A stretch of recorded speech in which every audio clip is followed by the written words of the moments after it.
प्यारे बच्चों आदाब MS സൊല്യൂഷന്റെ ഉറുദു ക്ലാസ്സിലേക്ക് സ്വാഗതം. നമ്മുടെ 7ാം ക്ലാസ്സിന്റെ പരീക്ഷാ പേപ്പറിൽ വരുന്ന പ്രധാനപ്പെട്ട ചോദ്യങ്ങളാണ് പറയുന്നത്. 10 മിനിറ്റ് കൊണ്ട് 20 മാർക്കിന്റെ ചോദ്യങ്ങൾ നമുക്ക് പഠിക്കാൻ പറ്റും. ആദ്യമായിട്ട് തന്നെ നമുക്ക് എന്തായാലും ഒരു പോസ്റ്റർ ഉണ്ടാക്കാനുള്ള ചോദ്യം വരും. പ്രധാനമായും യൗമെ ആസാദി ഹിന്ദുസ്ഥാൻ ഇന്ത്യൻ സ്വാതന്ത്ര്യ ദിനത്തിന്റെ ആഘോഷത്തിന്റെ പോസ്റ്റർ ഉണ്ടാക്കാനായിരിക്കും ചോദ്യം വരിക. അതിൽ ആദ്യം വേണ്ടത് ഉൻവാൻ, ഒരു തലക്കെട്ട് വേണം.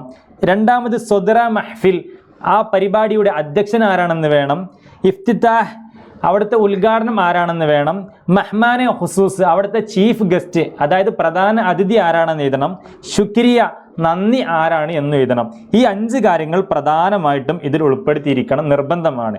ഓരോന്നിൻ്റെ നേരെ ഉൻവാൻ, വിഷയം, സലാമേ വത്തൻ, നമ്മുടെ രാജ്യത്തെ കുറിച്ചുള്ളൊരു വിഷയം എഴുതുക. മറ്റൊന്ന് സ്വദറ മഹ്ഫിൽ, ഇതിൻ്റെ അധ്യക്ഷൻ ആരാണെന്നുള്ളത് ജനാബ് പ്രൊഫസർ ഡോക്ടർ MA ഫാറൂഖ് എന്നെന്ത് ചെയ്യുക, ഒരാളുടെ പേര് എഴുതുക. പിന്നെ ഇഫ്തിതാഹ്, ഉദ്ഘാടനം എന്നുള്ളിടത്ത് മുഹ്തറം ഷാസിയ ഖാൻ സാഹിബ്, അവിടെ ഒരാളുടെ പേര് എഴുതുക.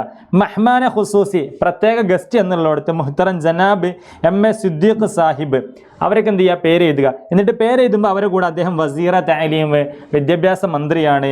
മീർ ഷെഹുർ ലാഹോർ, അദ്ദേഹം ഒരു പ്രധാനപ്പെട്ട ആളാണ്. ഇതൊക്കെ എഴുതി കൊടുക്കാൻ പറ്റും. അപ്പോൾ ഒന്നാമത് എഴുതാനുണ്ടാവുക പോസ്റ്ററാണ്. അവസാനം താരീഖ്, ഡേറ്റ്, മക്കാമ്, സ്ഥലവും എഴുതി കൊടുക്കുക. ഇനി ഒരു ചോദ്യം വരാനുള്ളത് കേരളത്തിൻ്റെ പ്രകൃതി വിഭവങ്ങളെ കുറിച്ച് ചോദിക്കും.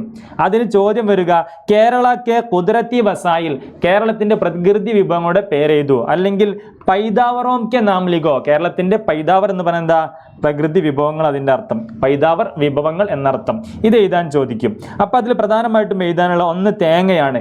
തേങ്ങക്ക് ഉറുദുവിൽ എന്ത് പറയും, നാരിയൽ എന്ന് പറയും. മറ്റൊന്ന് തേയിലയാണ്, തേയിലയ്ക്ക് ചായ എന്ന് പറയും, ചായ എന്ന് പറയും.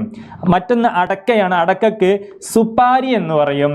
മറ്റൊന്ന് കശുവണ്ടിയാണ്, കശുവണ്ടിന് കാജു എന്ന് പറയും. അപ്പോൾ ഇതൊക്കെയാണ് കേരളത്തിൻ്റെ പ്രകൃതി വിഭവങ്ങൾ. പൈതാവറോം അല്ലെങ്കിൽ കുദരത്തെ വസായിൽ എന്ന് 2 പേരുകൾ അതിന് വരാൻ സാധ്യതയുണ്ട് കേട്ടോ. ഇനി മറ്റൊന്ന് പഠിക്കാനുള്ളത് തെഹ്വാറാണ്. കേരളത്തിലെ ആഘോഷങ്ങളെ കുറിച്ച് ചോദിക്കാം. കേരളത്തിലെ ആഘോഷങ്ങൾ ഏതൊക്കെയാണ് എന്ന് ലിസ്റ്റ് ചെയ്യാൻ പറഞ്ഞാൽ, ഒന്ന് ഈദ്, പെരുന്നാൾ, ഇത് എഴുതാൻ പറ്റും. മറ്റൊന്ന് ക്രിസ്മസ് എഴുതാൻ പറ്റും. മറ്റൊന്ന് വിഷു എഴുതാൻ പറ്റും. ഓണം എഴുതാൻ പറ്റും. ഇനി ഇതിൽ ഏതെങ്കിലും ഒന്ന് എഴുതിയിട്ട് അതിനെക്കുറിച്ച് വിശദീകരിച്ച് എഴുതാൻ പറയുകയാണെങ്കിൽ എന്ത് ചെയ്യുക, ഓണത്തിനെ കുറിച്ച് എഴുതാം. ഓണം നമ്മുടെ സംസ്ഥാനത്തിൻ്റെ ഒരു പ്രാദേശിക ഉത്സവമാണ്, ഒരു തെഹ്വാർ ആണെന്ന് എന്ത് ചെയ്യുക, അതിനെ വിശദീകരിച്ച് എഴുതാൻ പറ്റും. ഇനി ചോദ്യം വരാൻ സാധ്യതയുള്ളത് കേരളക്കെ റിയാസത്തി നിശാനാത്ത്, കേരളത്തിൻ്റെ പ്രാദേശിക ചിഹ്നങ്ങൾ എന്തൊക്കെയാണ്. നിശാൻ എന്ന് പറഞ്ഞാൽ ചിഹ്നം എന്നർത്ഥം. കേരളത്തിൻ്റെ പ്രാദേശിക ചിഹ്നങ്ങൾ എന്തൊക്കെയാണ്. ഒന്ന് നമ്മുടെ മലമുഴക്കി വേഴാമ്പലാണ്. മലമുഴക്കി വേഴാമ്പലിന് നമ്മൾ എന്ത് പറയാം, ഹാമ്പൽ എന്ന് പേര് പറയാം. എന്താ, ഹാമ്പൽ എന്ന് എഴുതി കൊടുക്കുക. മറ്റൊന്ന് ഏഷ്യൻ എലഫൻ്റ് ആണ് നമ്മുടെ സംസ്ഥാനത്തിൻ്റെ ഔദ്യോഗിക മൃഗം എന്നുള്ളത്. ഇതിന് ഏഷ്യൻ ഹാത്തി, ഹാത്തി എന്ന് മാത്രം എഴുതിയാലും മതി, ഹാത്തി ആന എന്ന് എഴുതുക. അതുപോലെ തന്നെ കണിക്കൊന്നയാണ് നമ്മുടെ സംസ്ഥാനത്തിൻ്റെ പ്രാദേശിക ഫൂൽ, പൂ എന്ന് പറയുന്നത്. എന്ത് ചെയ്യുക, കണിക്കൊന്ന എന്ന് എഴുതി കൊടുക്കുക. മറ്റൊന്ന് റിയാസത്തി ദറഖ്ത്, നമ്മുടെ പ്രാദേശിക വൃക്ഷം ഏതാണെന്ന് ചോദിച്ചാൽ അവിടെ നാരിയൽ കാ ദറഖ്ത് അല്ലെങ്കിൽ നാരിയൽ കാ പേട്, തേങ്ങയുടെ മരം എഴുതി കൊടുക്കുക. പിന്നെ പ്രാദേശിക ഫലം എന്താണ്, പ്രാദേശിക പഴം എന്താണെന്ന് ചോദിച്ചാൽ എന്ത് ചെയ്യണം, കട്ടുഹൽ എന്ന് എഴുതി കൊടുക്കട്ടോ. അപ്പം ഇത്രയാണല്ലോ റിയാസത്തി പരിന്ത ഹാമ്പൽ, റിയാസത്തി ജാൻവർ ആന, റിയാസത്തി ദറഖ്ത് പ്രാദേശിക മരം നാരിയൽ, റിയാസത്തി ഫൽ പ്രാദേശിക പഴം കട്ടുഹൽ, ഇത്രയും. അതുപോലെ റിയാസത്തി ഫൂൽ പ്രാദേശിക പുഷ്പം കണിക്കൊന്ന. ഇത്രയും ഉത്തരങ്ങൾ എന്ത് ചെയ്യുക, എഴുതി കൊടുക്കുക. ഇത് എന്തായാലും എക്സാമിന് വരാൻ സാധ്യത ഉള്ളതാണ്.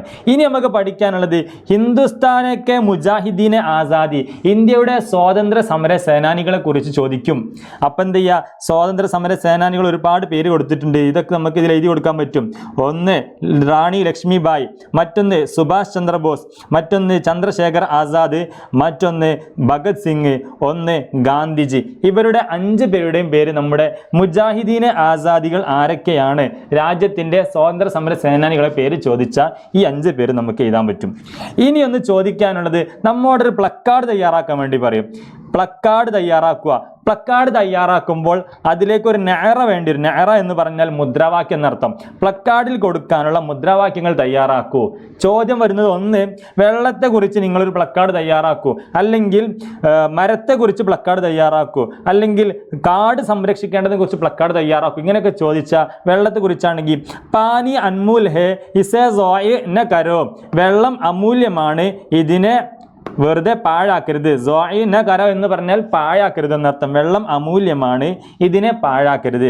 മറ്റൊന്ന് ദറഖ്ത് ലഗാവോ ഫിത്രത്തുക്കോ ബച്ചാവോ, മരം വെച്ച് പിടിപ്പിക്കൂ, പ്രകൃതിയെ സംരക്ഷിക്കൂ. മറ്റൊന്ന് ജംഗൽ ബച്ചാവോ ജീവൻ ബച്ചാവോ, കാടിനെ സംരക്ഷിക്കൂ, ജീവൻ സംരക്ഷിക്കൂ. ഇങ്ങനെ എന്ത് ചെയ്യുക, പ്ലക്കാർഡ് ഉണ്ടാക്കാനുള്ള നാറകൾ എഴുതാൻ വേണ്ടി ചോദ്യം വരും. ഇനി പഠിക്കാനുള്ളത് നമ്മുടെ അവസാനത്തെ ചാപ്റ്ററിൽ നിന്ന് വരുന്നൊരു ചോദ്യമാണ്. ഒരു കർഷകനുമായിട്ടൊരു സംഭാഷണം നടത്തല്ലേ, നമുക്ക് പ്രയാസമായിരിക്കും സംഭാഷണം നടത്താൻ.